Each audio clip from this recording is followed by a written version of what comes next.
All right, what's up, guys? Regardless if you are a aspiring wholesale real estate entrepreneur or you have been in the game for a long time, I'm going to break down one of the most comprehensive closed CRM builds for wholesale real estate agents specifically. So we're going to go literally line by line through the entire account. We're going to break down the custom activities, the smart views, how leads enter the system, and how you can build this same exact system yourself. Now, we have built CRMs in Close.com for all types of wholesalers, from storage units to, pretty much everything. So if you are still using an outdated CRM, this video is going to be super helpful, regardless if you're using Google Sheets or one of the older CRMs. This hopefully will open up your mind to what is possible inside of here. So without further ado, we're going to jump in. Basically, this is for a PPC type lead, at least as entry form is. So when a lead gets entered, the person just fills this form out, and that is what's triggering it to go into the CRM. And then we're going to get into all the fancy details here in a moment. So we have an option, add or remove lead. So we just want to add lead, and we're going to do rev pilot test. And title, please enter the contact title. So we're going to say seller. That's perfectly fine. It's 602-739-3657. Please utilize that phone number if you need anything from me. And then we have Jordan at repilot.com. Now, contact role. So we have blocker, decision maker, gatekeeper, influencer, or unknown. So let's go ahead and mark it as unknown right now. Personality type, we could say very analytical. Preferred contact method, we're going to say text message.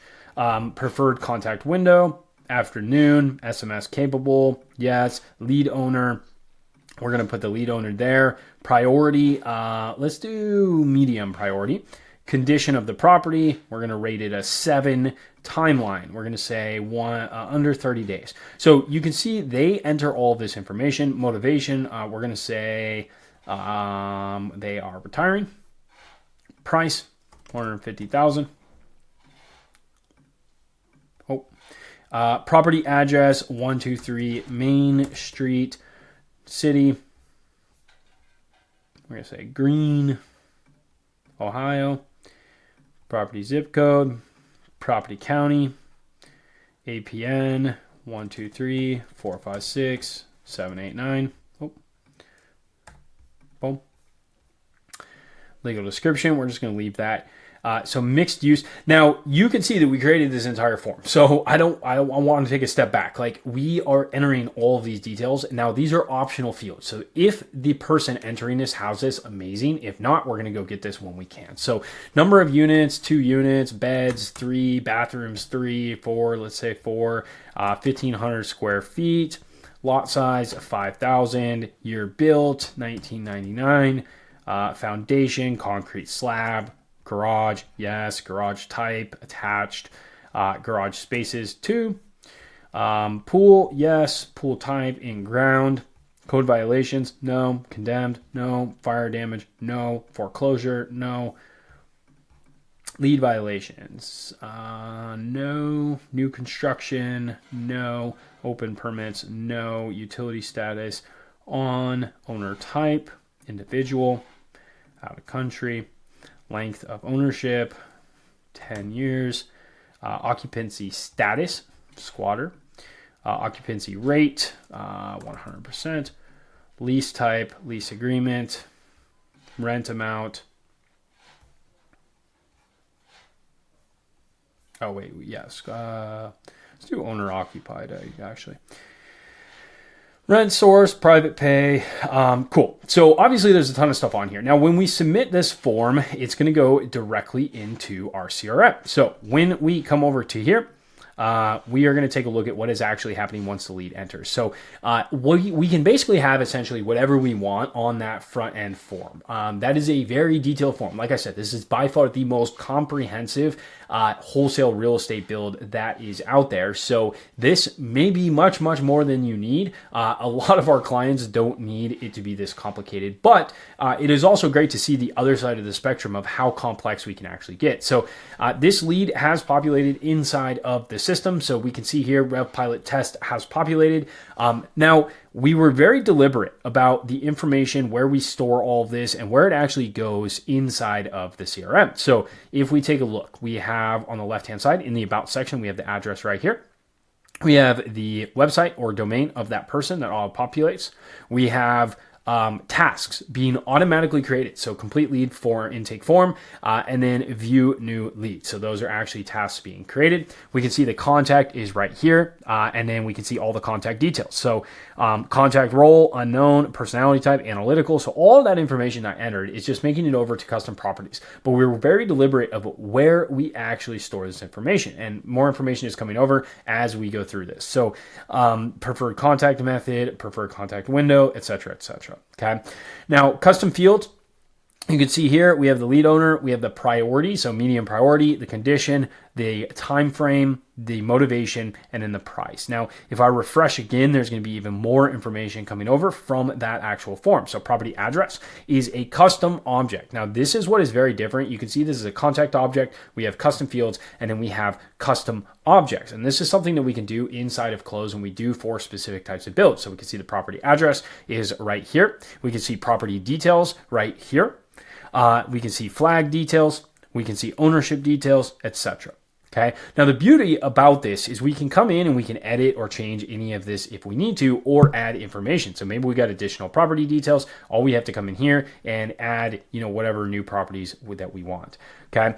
Now, when the lead actually comes in, we can see the lead intake form is completed right here. It has the property address, the date, and the lead intake form. Now, let's go ahead and go to settings real quick and look at what custom activities we actually have. Now, custom activities, as long as you're on the enterprise plan, allows us to capture specific information at certain points inside of the CRM process. So we have the lead intake, we have contact made, we have lead update, we have discovery call booked, discovery call completed, discovery call not completed. We have follow-up scheduled, follow-up completed, follow-up not completed. We have appointment set, appointment completed, appointment not completed. We have offer made, offer outcome, contract submitted, contract outcome, opportunity won, lead referred, opportunity lost, opportunity canceled, lead abandoned, lead revival, and new SMS. Okay.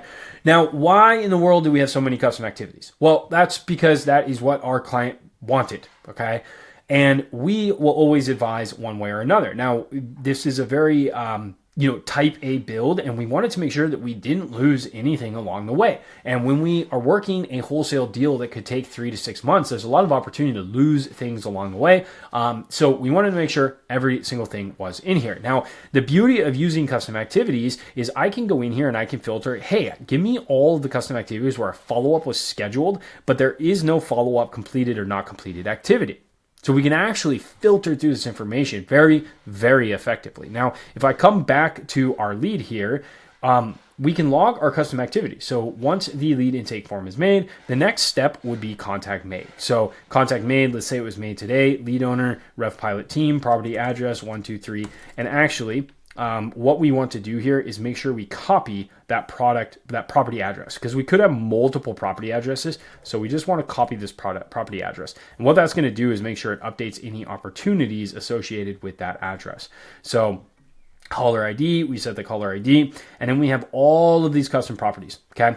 Now, contact method is a custom field on this specific custom activity. So you can see incoming, answered email, answered phone call, answered text message, because we want to be able to sort through and identify, hey, give me all of the custom activities that have this specific type of contact method, right? So missed email, outcome, we can see appointment set, busy, contact submitted, defective title, discovery call booked, discovery call completed, disqualified, follow-up, hang up, invalid contact, etc. Now, you guys can literally just pause this video and go through each one of these. You can just add all of these in here if you want. So let's say that we set the appointment. We'll take some notes here. Confidence, 50%. And value, this is a $150,000 deal. Okay. Now, as soon as we log that, it's going to go ahead and update our opportunity on the left-hand side. And now we can see that contact was made. So we'll give it a second. We'll see what it actually updates. You can see the confidence already made it to that deal there. And we can mark our tasks complete. Boom, boom. And there we go. So we're good to go. Now let's refresh one more time. And there we go. Cool. So as this contact is actually being worked through, we can take a look at the actual smart views over here. So we can see contact made, action required, meaning that there is a next step. So the filters on this is contact made with an outcome of appointment set. You can see them right here. So appointment set, contract submitted, defective title, discovery call book completed, etc., etc. Where date of communication is not today. The number of incomplete tasks is less than 1, and current status is not any of abandoned, referred, or lost. So it means there is still work to be done here, okay? Now, we're looking at those as buckets, and we want to make sure we're able to capture as much information as possible on that left-hand side. So when we come over here to the activity section, we can see this drop down. So we need to obviously log a discovery call booked activity. So, because that's what we said, we set the appointment, right? So now we log this activity. We want to use that same address, date, and time. We're going to pop that in there. Scheduling, cal.com, and close. Scheduling platform, close. Boom. Confidence, 100, and value, 150,000. All right. So what we're doing is you can see this is now in a nurturing status, and we have $150,000 there. You can see that the property address is on here, and you can see all the details about that property address. What this is allowing us to do is we have multiple properties for a single lead. It's going to have multiple opportunities on the left-hand side with that information, okay? Now, the biggest thing, again, is really the ability to be able to sort through. You can see how that lead is just magically gone from that smart view because there is no action required at the point for that lead, okay? Now, discovery call needs post-call activity. This means that basically these are people that need a post-call activity. So let's change this date of call to a date in the past, okay? And we'll see my lead actually pop up directly in there. So let's go ahead and put this at 6/9. We'll click done, boom. And you can see that these tasks also have been completed. Complete appointment, set activity. But if we come into our DC, now we can see Rev Pilot Test is in here because we need a post-call activity. Basically, is what it's saying is a discovery call booked activity has a date of call in the past. So we need to basically go ahead and create a call completed activity. And this may seem super complex, but it's really not. The only difference between this account and some of our simpler ones is there's a ton more data that we can actually sort by. It just takes a lot longer to set up an account like this because you have to go through all the custom properties and create each of those. So basically we need to create this discovery call completed activity. But if we come into custom activities right here, we can see on the contact made field here, we have date, lead owner, property address, caller ID, contact method, outcome, notes, confidence, and value. And then when we come into the contact method, you can see all of these options here. So pretty straightforward. Now, you know, based on your own sales process, you may or may not need all of these. What I highly recommend you do is at the time of, you basically when you're trying to structure your account and you're trying to decide what things I should have in here, we want to start thinking about where is the highest probability for leads to slip through the cracks? Where are leads going to fall through the cracks? And we want to make sure that we're creating buckets and catching those leads. Now, to be able to do that effectively, we usually need to use these custom activities to know when some type of action was taken. And then the custom activity allows us to specify what information we need every single time that action is taken. And if one action is taken, but another is not, and they're dependent on each other, we can create a smart view and bubble that information up, okay? So we've gone through the custom activities and the lead profile. And basically you can see discovery call completed, activity was not finished yet. So let's go ahead and finish this. So we completed the call, property address. We want to use that same property address. We're going to say let's go follow up scheduled, confidence. Now it's a 60%, 150,000, okay? So we completed the discovery call. Now it's a follow-up status. And if we just give it a moment, again, it's going to update everything on the lead profile. It's going to make sure that we have the information we need. So let's refresh this. And if we come back in the meantime to our DC, we can see that it's missing from there. Okay, so it's actually been removed from there, which is exactly what we wanted. And if we come back here, we can see it's in the qualification stage. instead of that nurturing stage. So we're going to give it a moment. It's going to update as soon as this is done and keep progressing this deal through the pipeline. Now, while we're talking about pipelines, let's come over to statuses and pipelines. We have new, engaged, qualified, referred, won, lost, and abandoned. And then we have opportunity, pipelines, and statuses. So we have new, qualification, nurturing, and proposal and negotiation. We have referred, we have won, we have lost, and then we have defective title, disqualified, invalid contract, not interested, and unresponsive. You can see the active versus lost stages here. Feel free to copy those and pop those into your own. Now, when we come back to our test lead here, we can see it's moved back into nurturing. Now, why would it be moved back into nurturing? Well, because we're in a follow-up stage. So you can see it has moved to nurturing, which is exactly what we wanted, and the follow-up is scheduled. So in short, a very complex build, but it allows us to literally track anything we want along the whole way. So you can see all of this information here. Now, this is a really cool property. You can see here that we have 2025 and we have 2 notes here. Now, the reason we have ASDF and ASDF is because that is the notes I entered on our discovery call booked activity. So where is the notes section? Right there. And then right here. And then if we look at the first note, it was a lead intake one, right?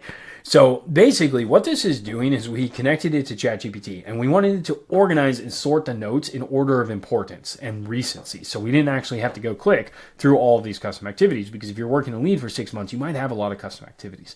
So what we're doing is we're actually grabbing that information, sending it over to Zapier, putting it into OpenAI, having it sort the information, summarize it, and pop it back into this property. So we always have an additional notes field that has all of the most up-to-date notes at the top in descending order or ascending order, whichever one it is. So if an account structure like this is something that you've been looking for, if you want to be able to track your data, see your data, have it flow through your CRM like this, feel free to schedule a call, talk with me or someone on my team, and we can definitely point you in the right direction. But when it comes to wholesale builds, we definitely need to look at your specific process and identify what is the biggest needle for you. A lot of wholesalers are much more granular than others, and some people like higher level. So based on what your process is, we can come up with a good plan of how it should look inside of close.com so that you can go have more success inside of your business. I hope this video was helpful, and we'll see you on the other side. Cheers.